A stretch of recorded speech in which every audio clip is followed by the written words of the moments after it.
Owen Putman, 90.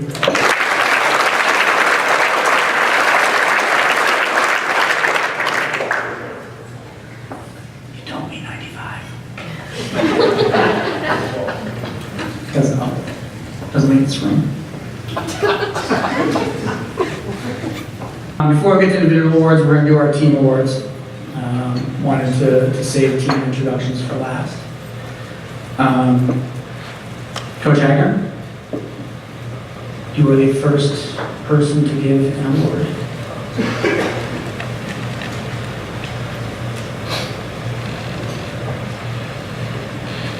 Coach Gifford asked me to hand out the Coach's Award. And when you think of a coach, the Coach's Award, you think of someone who's kind of an extension of the coach. And this player was assigned an off-season captain role, and he started directing and leading the kids right from last year at this time. And he was at all-season workouts, fall ball, winter ball, everything we had, and they kind of transitioned right into our season this year. And this player did a great job leading by example. And he also took players off to the side, took them under his wing, and said, "Hey, this is how we do things here. You have questions, you find me. If you need extra work, you find me. I'll stay after for as long as it takes." And this player also was responsible for every pre-game speech, including the 1980 speech pre-Niski. And this year's Coach's Award goes to Matt Kavanaugh.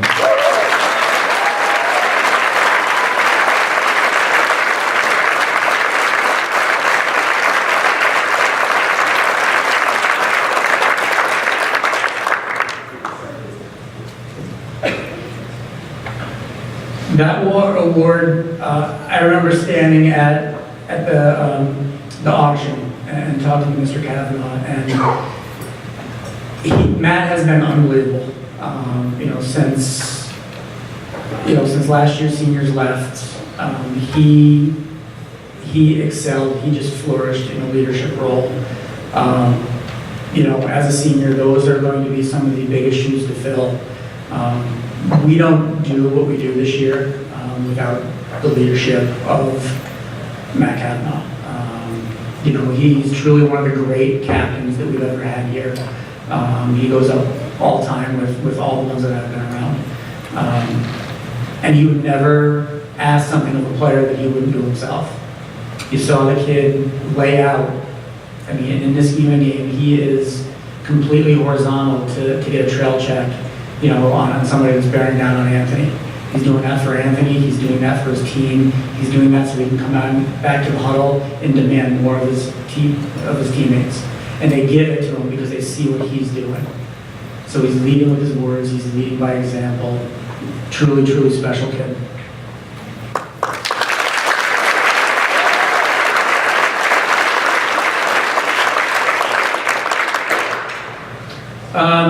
Next, unsung hero. Take what I just said, and now all of a sudden I've got two guys that lead the right way, that demand excellence from their team, are there for everything. Off-season workouts, winter ball. He couldn't make all the fall ball, but he was there when he could be. Did so much for this team without necessarily the recognition in the paper or anything like that. But a 3-year starter. From the second he made varsity, he was with it. IQ-wise, he understood what was going on. He was telling seniors at the time where they're supposed to be, what they're supposed to do. IQ that he gained from just playing lacrosse, but also playing football, being an athlete. This year had 28 goals and 4 assists for 42 points, which was third on the team. But he's not measured by the points. He's not measured by the points. He is measured by the culture that he's helped create around here, by what he's done for the program. Anything that I've ever asked of him, he has done, except for stop telling horrendous jokes. But and wearing shorts that are too short. But Dakota played offense, defense.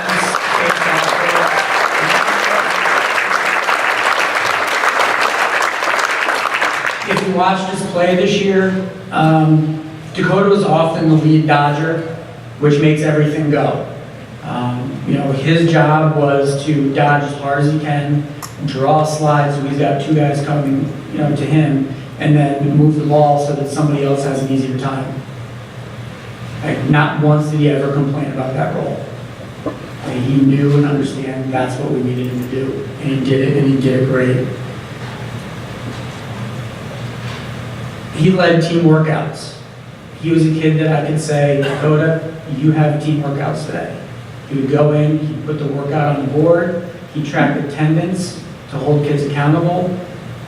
Kids that were new to the weight room, he helped do the right form, so they had the foundation to be successful after he's gone. Tremendous, tremendous leader. Great kid, can't say enough about him. This year's Unsung Hero Award goes to Dakota Randolph.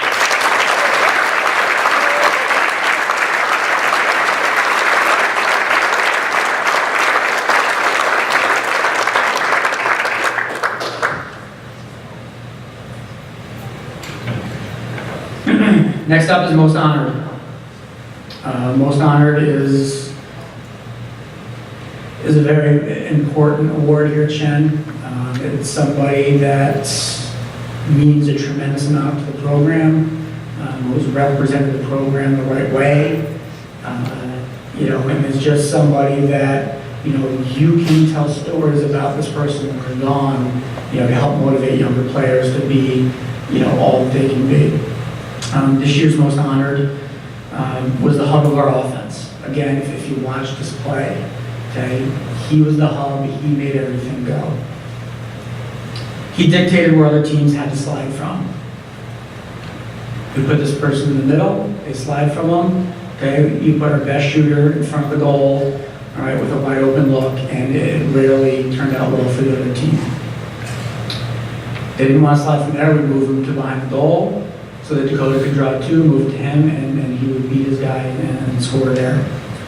He made it easier for everybody else around him to know what was going on because he dictated where other teams had to slide from. So just by him being on the field, he was making others more successful. He led the team in goals with 57. He finished his senior season with 74 points and 154 career points as a 3-year starter. That puts him 8th all-time at Shenandoah, between Tim Cole and Joe Romano. So you're on the list. He was a first-team selection at Attack, an academic All-American, excelling on and off the field. He opened doors for himself by being good in the classroom, by being good on the lacrosse field, and being an all-around good person. This year's Most Honored goes to Owen Putnam.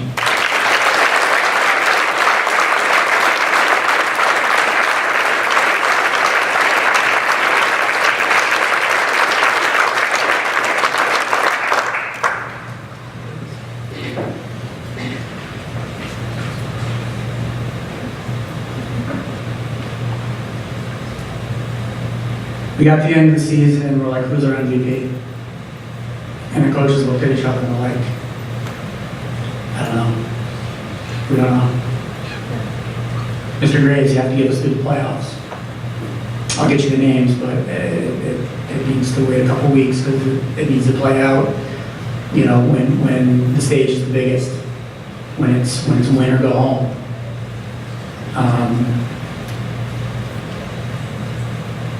We got to the end of our season, bus ride home from Lakeland. We get home, it's 1:30 in the morning, and I'm like, who's MVP? And this is the first time that I've had to do it, but this year, Shen Lacrosse has co-MVPs. We would not have been successful without these two players. We would not have gotten to where we are without them. Both of them were major contributors on either side of the field. The first is Anthony Tabano.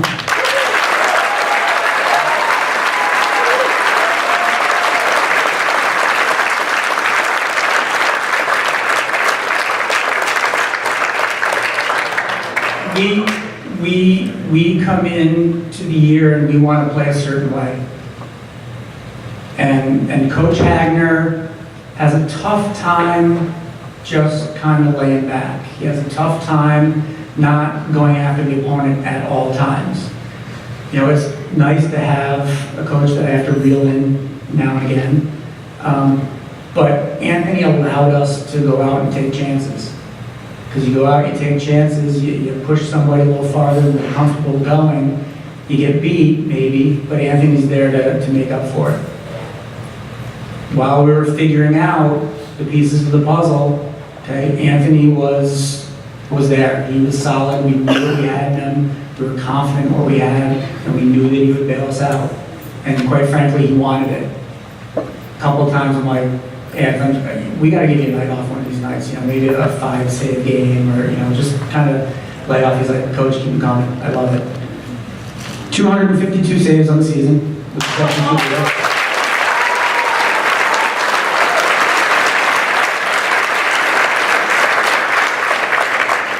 save percentage is 64%.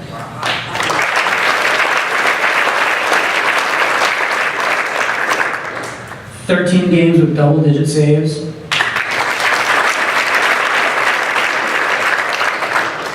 5 games with 18 or more saves.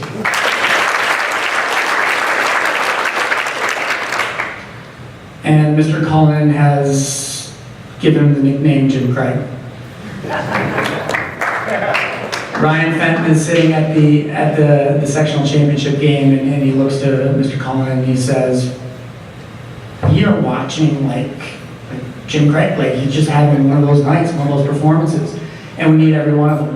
And like I told Mr. Tabano, I'll take him as an honorable mention with a chip on his shoulder any day of the week. You were actually first team. I was just.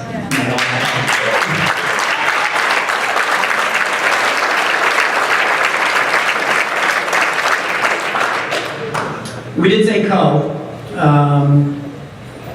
The other half of the duo was the team leader in points with 84, team leader in assists with 38, led the team from the midfield and attack spot with 71 ground balls. You look at the ways you can help your team.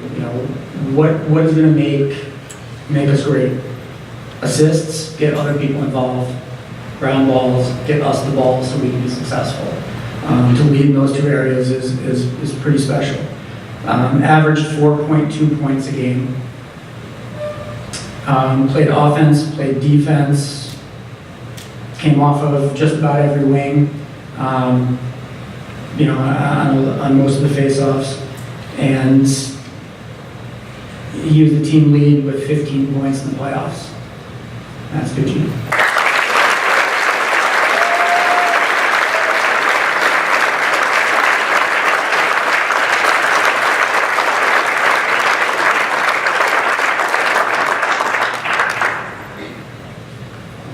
To be perfectly honest, that was the hardest group of individuals to give an award to. Every single one of them is so important to this team, so important to what we're trying to do, so important to what we're building, and just had fantastic seasons. So, the Hammer, like Coach was saying, we came up with something that really symbolized work, something that changed the game, whether it be a big hit, a big goal, something that changed the momentum of the game. That player would get the Hammer for the game. The biggest thing that I thought was cool about it was it's given by the player.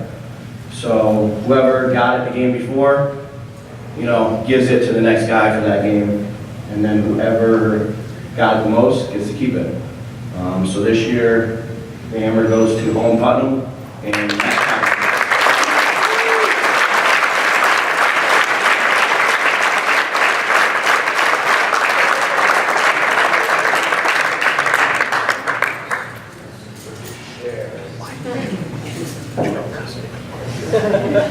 You guys can rotate every week. You know, they'll keep you in contact. Actually, I'm going to grab the mic one more second. There was one more Section 2 award that was given that Coach Gifford is too humble to talk about, but he was the Section 2 Coach of the Year this year. And I think that,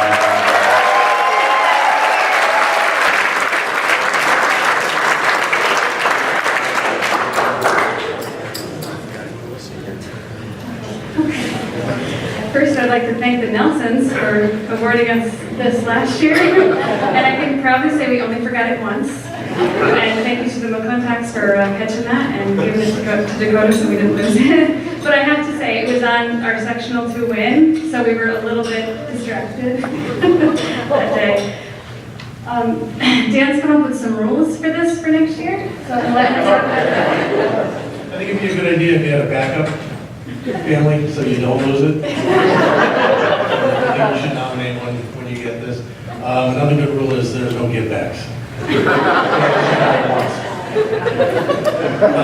We decided to give this to the moms.